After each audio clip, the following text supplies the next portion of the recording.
Well, maybe, yeah. But it doesn't matter. It still would not affect the structural issue.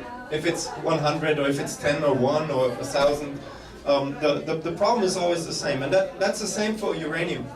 When you look at the supply of uranium, this is the situation we are in today. Here you see the different producers of uranium. You see the big spike when we were in the nuclear, Cold War race, building up nuclear stockpiles. And the black line shows you the demand by the nuclear power plants that we have today. So roughly 400 nuclear power plants that are in operation. And you see this wide area.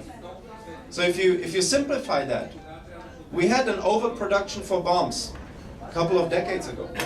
And now there is a gap because the production of today cannot supply the demand of today. So how do we get this done? It's very simple. We simply transfer the stockpiles from the nuclear industry to the nuclear energy industry.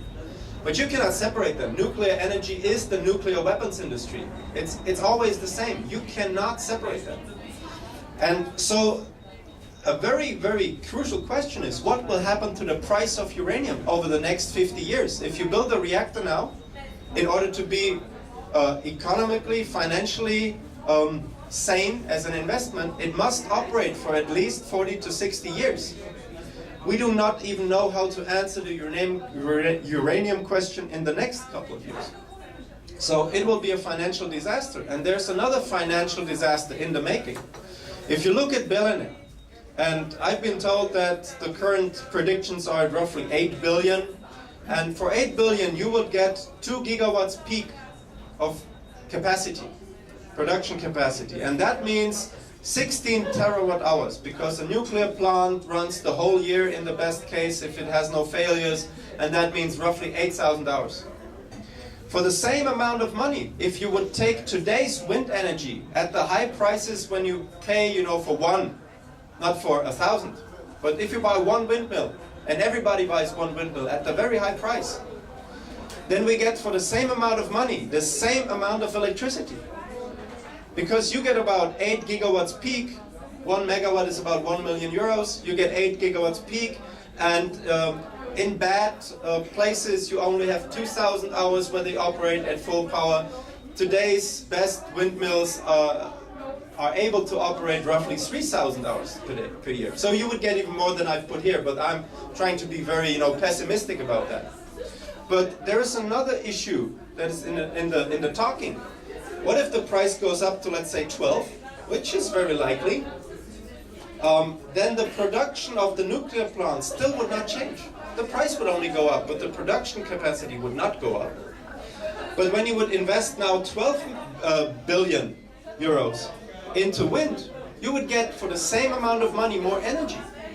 So from the economical point of view, renewables beat nuclear wherever you go. They cannot compete. Nuclear power plants cannot compete with renewable energy, at least when you look at today's prices of wind, and with solar it will change dramatically in the next 10 years.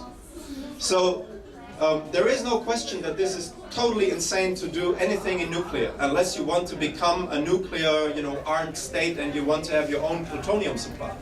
But there's no economic sense in doing that. Now I've put another number, 2 billion. What does that mean? 2 billion is the price that we have to pay in Germany for one of the nuclear sites where storage should have been tried.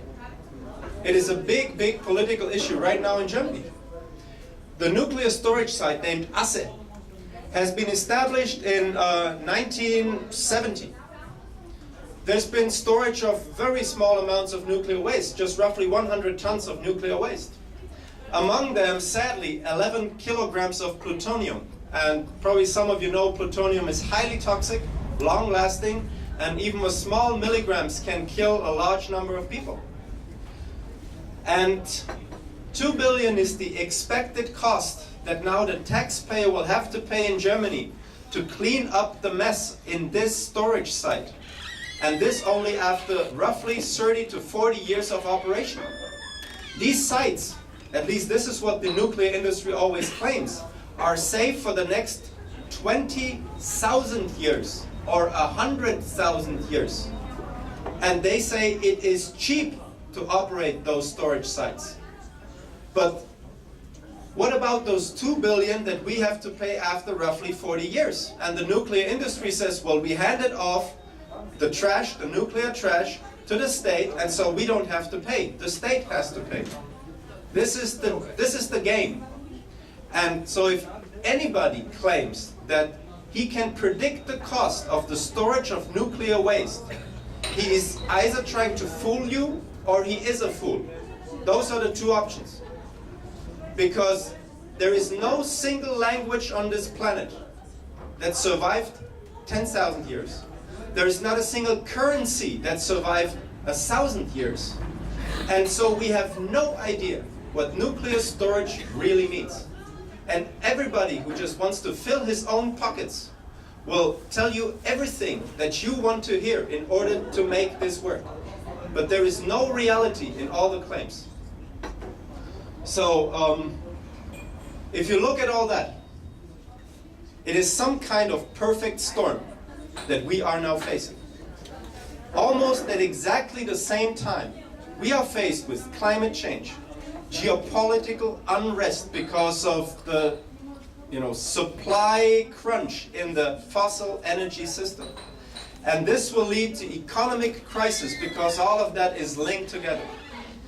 And now you can become very depressed if this is your future. If you think about it, this is a good case for getting suicidal.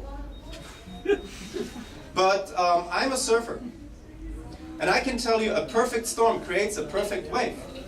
And you can